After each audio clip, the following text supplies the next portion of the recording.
Salut, bienvenue à toi dans ce nouvel épisode de Vivant qui n'est pas tout à fait nouveau puisqu'il s'agit là de la deuxième partie de l'épisode que j'ai fait sur l'intuition. Je t'ai fourni une première partie d'épisode dans laquelle je suis allé explorer avec toi qu'est-ce que c'est que l'intuition et qu'est-ce que ça n'est pas, ou en tout cas en quoi c'est dans 99% quelque chose de parfaitement rationnel qui se fait à l'insu de notre plein gré, qui est expliqué par des mécanismes biologiques, physiques, psychologiques et qui fait qu'on croit qu'on a une intuition, mais en général non, c'est notre corps qui nous a joué des tours. La deuxième partie de cette première vidéo, c'était que je t'ai fourni un numéro derrière lequel il y a une personne connue, très connue, que tu connais nécessairement, et je t'ai guidé, je t'ai invité à mettre noir sur blanc toutes les impressions qui te venaient au travers de ce numéro sur cette personne-là. Donc si tu n'as pas vu ce premier épisode, je t'invite à vraiment pas regarder la chute, de ne pas te auto-spoiler et d'aller voir d'abord le premier épisode. Et ensuite, une fois que tu as fait ça, tu reviens avec ta feuille et ensuite je vais te débriefer dans cet épisode. Ce que je vais te partager donc dans cette deuxième partie, c'est qui se cachait derrière cette personne-là. Mais avant, je vais te raconter mon propre cheminement à titre personnel, mais aussi le cheminement que j'ai eu avec un groupe de personnes avec qui j'ai pu faire exactement le même exercice. Et là, c'est hyper intéressant parce qu'on peut confronter, alors c'est pas ultra statistique, mais on peut confronter avec nombre de personnes qui vont partager tous leurs ressentis. Dans quelle mesure, et c'est 95% des cas, c'est pour ça que souvent c'est très décevant, dans quelle mesure en fait c'est notre cerveau qui nous raconte des salades et comment on peut s'en rendre compte. Et puis, dans 5% des cas, c'est pas ça. Et là, c'est assez fou comme histoire. Et c'est ça que j'ai envie de te partager. Donc, tu pourras débriefer ton propre truc et comparer si tu es tombé dans les pièges dans lesquels j'ai pu tomber, mais aussi le groupe a pu tomber. Donc voilà, c'est parti pour cet épisode. Ressors ta feuille et puis on va rentrer dans un monde bien mystérieux. Donc, première chose, mon expérience personnelle. Le test que je t'ai soumis, je l'ai fait, je crois, avec 3 ou 4 personnes connues et je l'ai fait aussi avec un lieu. Je vais commencer par les échecs ou les semi-échecs. Parce que moi, honnêtement, vis-à-vis de toutes ces démarches-là, je suis assez critique. Je viens quand même d'un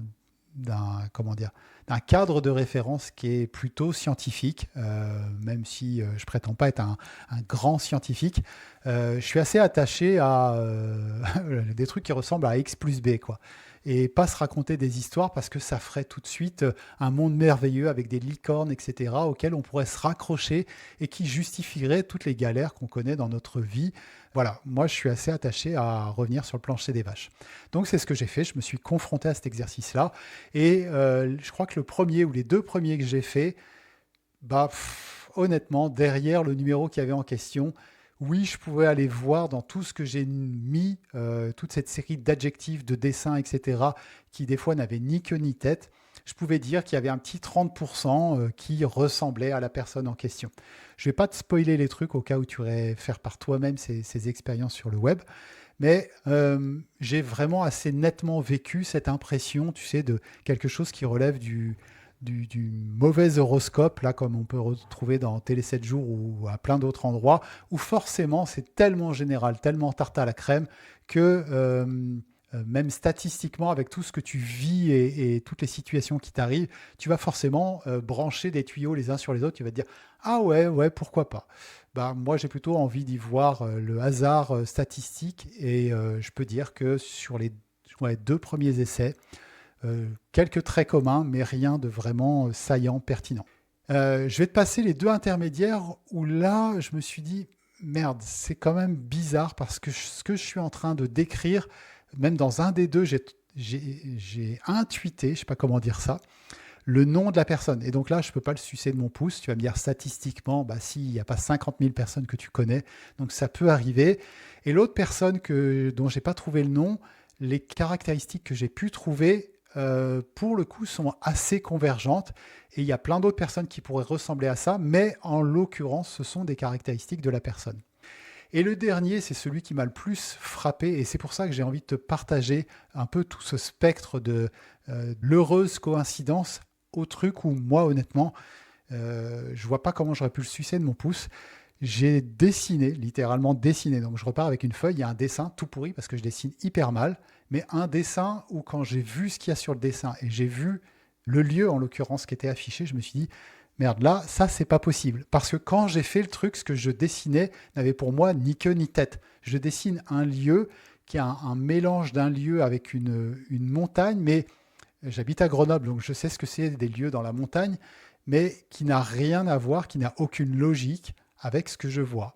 C'est vraiment comme s'il y avait une construction mentale, donc là à nouveau je ne vais pas te révéler tout le truc si tu le fais, une construction mentale qui n'a ni queue ni tête. Je me dis à la fin c'est parfaitement débile ce que j'ai fait. Et il s'avère que non, pour le coup 80% de ce qui est dessiné, de ce qui est mis, des impressions, etc., relève exactement de ce que je vois dans la vidéo. Et pire encore, c'est que le truc qui me paraît débile sur le lieu, impossible, improbable, ça n'existe pas, existe vraiment, a une raison d'exister pour ce qu'il est. Mais cette raison-là, alors je suis plus sûr de ce que je vais dire, n'est plus d'actualité aujourd'hui. C'est-à-dire que s'ils avaient dû refaire le lieu, ils ne l'auraient pas fait comme ça. Le moment où il a été construit justifiait qu'il soit construit de la façon dont il est construit, parce qu'il y avait des contraintes environnementales, climatiques, je pourrais même dire, qui justifiaient ce truc-là. Et là, je me suis dit, ça, je ne peux pas l'inventer, je ne connais rien de tout ça. Et ce qui arrive là me surprend et dépasse complètement ma rationalité. Et c'est un fait, je ne peux pas le nier, je ne peux pas nier qu'il y a ça, je l'ai même montré avant d'avoir terminé tout l'exercice, donc je peux attester de ça. Et c'est ça que j'ai envie de te partager, c'est 99%, je pense en général, relève d'un mécanisme qu'on va voir ensemble juste après, que j'ai vu avec le groupe, mais qui n'est pas du tout de l'intuition, qui est les tours que te joue ton esprit, ton corps, etc. Donc les frissons, les impressions, les certitudes, les énergies, les machins, peut-être que tu captes des choses, c'est possible, mais 99% de chance pour que tu captes pas grand-chose, si ce n'est ce que je vais te raconter après. Puisque cette expérience, je l'ai transposée dans un groupe à 2 reprises, un groupe qui faisait de mémoire une quinzaine de personnes à peu près, qui ont suivi le même processus que toi tu as suivi, le même protocole. Je leur avais donné un numéro, et ce groupe-là, il avait un truc un peu particulier qui fait un peu le sel de l'expérience, qui était que c'était un groupe de personnes qui étaient coachs. Dans mon petit écosystème, on forme des coachs, et ces coachs connaissent mon langage, mes cadres de référence, etc., et partagent un truc un petit peu commun.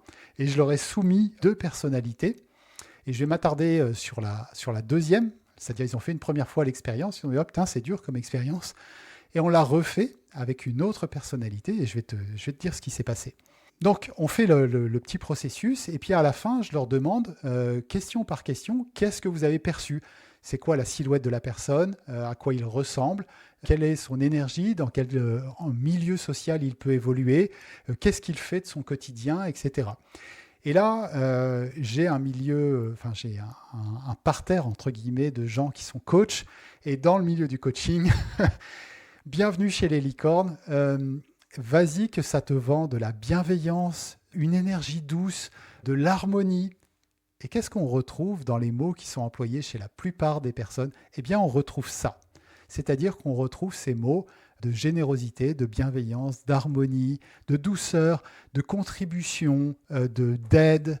Enfin, tu vois, tout ce qui crée le champ sémantique qui est propre à la caractéristique que partage ce groupe-là et qu'elle partage, a priori, avec moi. Même si moi, je suis un gros con, c'est pas pareil, je fais semblant. Et du coup, en fait, qu'est-ce qui se passe ? C'est-à-dire que sous prétexte d'avoir un cadre qui permet d'explorer son intuition et de laisser venir des choses à soi, qu'est-ce que toutes ces personnes-là, alors c'est pas vrai pour absolument tout le monde, je vais préciser, qu'est-ce que toutes ces personnes-là ont eu en commun ? Eh bien, elles ont eu en commun les biais de leur champ de représentation. C'est-à-dire que qu'est-ce qui est actif quand on se retrouve entre coachs ? Il est actif le champ cognitif du coach. Eh bien, c'est ça que je transcris. Et du coup, ces gens-là qui sont là, ils ne sont pas plus nuls que les autres. Ils sont comme toi, comme moi. Quand ils sont dans un environnement donné, eh bien, il y a une espèce de canevas de pensée dans lequel ils n'arrivent pas à sortir. Et ce qu'ils vont sortir, soi-disant spontanément, c'est avant tout eh bien, la petite histoire qu'ils se racontent en permanence dans le milieu dans lequel ils sont, dans lequel je suis. Ce n'est pas différent pour moi. Et en fait, cette expérience de l'intuition, qu'est-ce qu'elle révèle ? Eh bien, elle révèle avant tout le brouhaha, la pensée permanente qu'il y a en nous et qui obscurcit, qui met un brouillard permanent sur des signaux faibles. Et c'est ces signaux faibles pourtant qu'on veut aller chercher parce que ce qu'on ne veut pas quand on dit qu'on prend des décisions à l'intuition, ce qu'on ne veut pas, c'est subir le brouhaha, le raisonnement, le champ lexical habituel que l'on a. Ce qu'on veut, ça serait, si tant est que ça existe, mais moi j'y crois vu ce que je t'ai raconté avant, d'aller chercher le petit signal faible, isolé, une fois que j'ai nettoyé un peu tout ce brouillard-là. Et donc, ce qui est intéressant, c'est qui se cachait derrière le numéro que je leur ai fourni.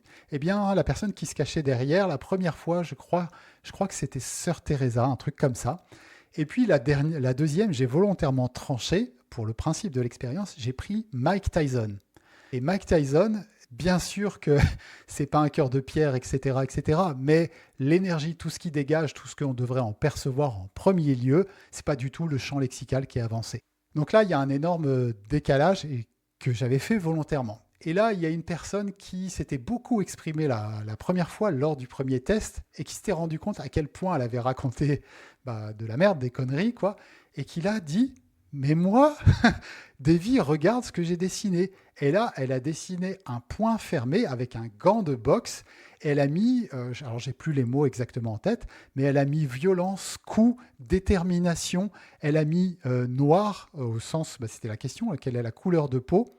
Et elle a mis tout un ensemble de trucs comme ça où c'est pas marqué Mike Tyson, mais c'est pour le coup ultra convergent et très différent de ce que tout le magma ambiant a pu penser. Très convergent avec la cible.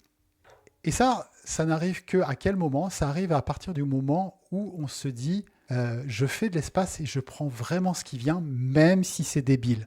Parce que je pense que ça, c'est un des enseignements de l'intuition, mais aussi ça rejoint pleinement tout le travail de méditation, de pleine conscience, de se rendre compte qu'on n'est pas nos pensées et qu'il existe d'autres choses et que nos pensées sont avant tout la répétition, le pattern répétitif dans lequel on est pris, quelque part le chemin que l'énergie a pris en nous, dans nos schémas neuronaux, etc., depuis qu'on est gamin et qu'on visite tout le temps. Non, on veut aller chercher le truc qui ne relève pas de ça.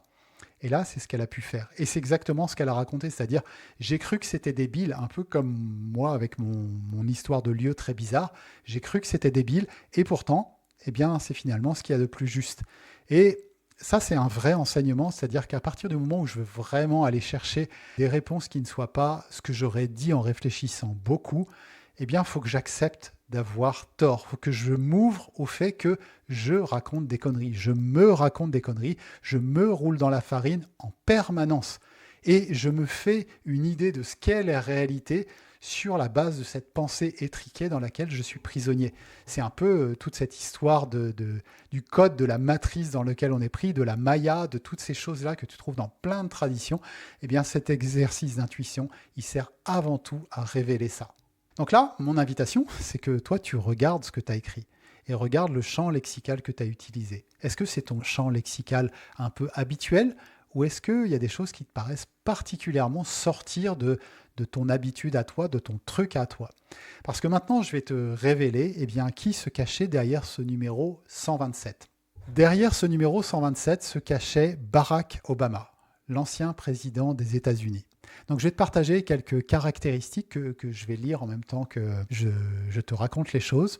Et tu vas pouvoir comparer, est-ce que tu retrouves des mots, des impressions, des ambiances, des textures, je sais pas moi, tout ce qui peut devenir, qui vont se raccrocher à ça. Là, le but, c'est, je sais pas si tu as raison ou tu n'as pas raison, moi personnellement, je m'en fous. C'est juste un exercice d'honnêteté avec toi-même. Qu'est-ce que peut-être tu avais capté et à combien d'endroits tu t'es raconté des salades? Alors, dans les questions que je t'avais posées, il y avait la question de son caractère et de sa personnalité. Ce qu'on peut dire de Barack Obama, a priori, c'est que c'est quelqu'un qui a plutôt un calme un peu olympien. On l'appelait aussi Obama le cool. C'est différent de Sleepy Joe, tu vois. Maîtrise de soi absolue, charisme naturel, éloquence, profil de leader, rassembleur plutôt, esprit très intellectuel et analytique. Regarde si tu as mis des choses qui relèvent un peu de ce truc-là. Dans les défauts, les limites qu'on a pu percevoir chez lui, ou en tout cas qui sont véhiculées, il peut être parfois perçu comme distant, un peu froid, un peu hautain, côté donneur de leçons, tu sais, professeur de fac ou un truc comme ça. J'ai rien contre les profs de fac. Si t'es prof de fac, tout va bien, on est vraiment potes. Et parfois un excès de prudence, peut-être de surréflexion dans les décisions.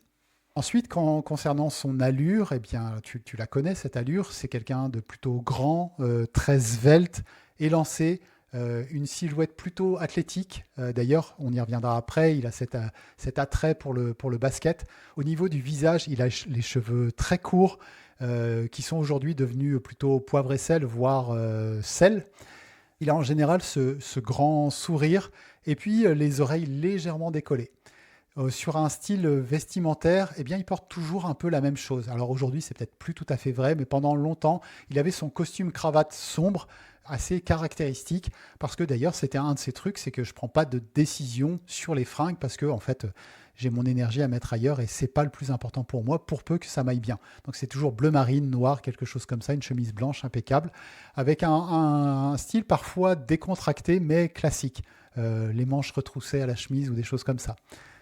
Ensuite, le lieu, l'environnement, les endroits où on peut le retrouver, eh bien, c'est des bureaux officiels, évidemment, et prestigieux, la Maison Blanche, entouré de journalistes, de chefs d'État, de conseillers, qui sont tous plus ou moins en costume. Il peut y avoir quelque chose de protocolaire ou de semi-protocolaire, avec un dispositif forcément de sécurité qui est assez lourd autour de lui.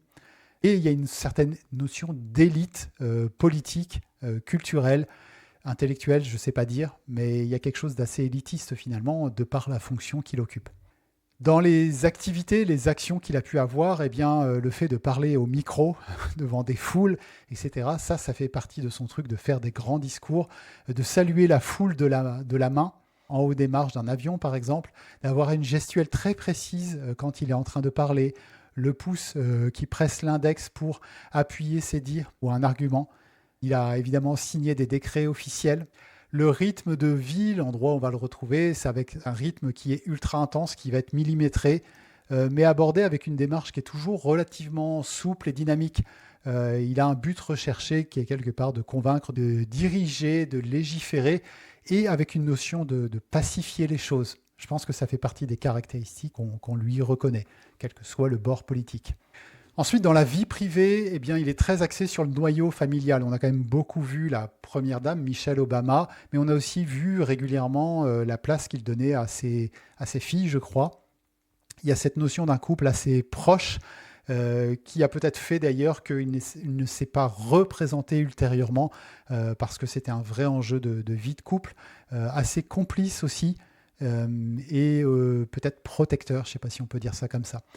Dans les loisirs qui sont les siens, j'ai parlé du basket tout à l'heure, on l'a régulièrement vu en ballon de basket à la main, aller croiser des basketteurs, on l'a vu avec Michael Jordan par exemple. Il est aussi très intéressé par la littérature, il a écrit mais il a aussi été interviewé à plusieurs reprises pour ses goûts littéraires, etc. Il a aussi un certain goût pour la musique. On l'a vu notamment à des trucs où il vient à la... Comment ils appellent ça, les tributes, les honneurs qui sont faits à Led Zeppelin par exemple ou des choses comme ça. Il est assez connu pour ses playlists aussi. Donc voilà, ça c'était Barack Obama. Regarde bien dans tout ce que tu as mis, noté, les impressions, etc. Qu'est-ce qui relève du juste, à quel point tu as ciblé avec justesse toute ou partie de ces caractéristiques-là. Est-ce que peut-être même tu avais trouvé Barack Obama? Mais aussi, c'est quoi l'apprentissage pour toi quant à la prison mentale dans laquelle tu peux être peut-être parfois enfermé.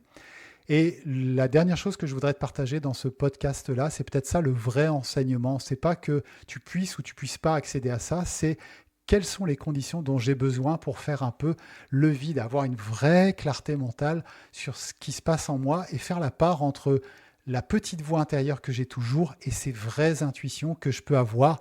Peut-être pas au point de trouver Barack Obama, et c'est pas très grave, mais de pouvoir simplement s'écouter. Et pour ça, il n'y a pas 50 techniques. Je crois vraiment, en tout cas pour moi, que la méditation, c'est cette pratique-là. Et elle est hyper chiante, hyper inconfortable, parce qu'elle te confronte à ce remue-ménage intérieur. Ah, la méditation, c'est pas pour moi, c'est trop chiant, trop long, trop machin. Mais en fait, le problème, c'est pas la méditation, c'est ta réaction dans ces moments-là. Si dans ta tête, c'est tout le temps comme ça, ne t'étonne pas d'avoir la vie que tu as et de manquer cette espèce de clarté, de lucidité sur tes ressentis les plus intimes, les plus profonds. Et ça peut commencer même par ce qui n'est pas vraiment de l'intuition, mais ces ressentis corporels eh bien plus tu y prêtes attention, plus ils sont là aussi en train de porter des messages et il n'y a pas besoin d'aller chercher des trucs vraiment extrasensoriels ou je ne sais quoi. Voilà, j'espère que tu t'es bien amusé avec cet épisode, que tu as à la fois kiffé, que peut-être tu as rigolé de mes conneries, mais aussi que tu t'es dit, et si c'était pas si faux que ça, et si je pouvais en faire quelque chose.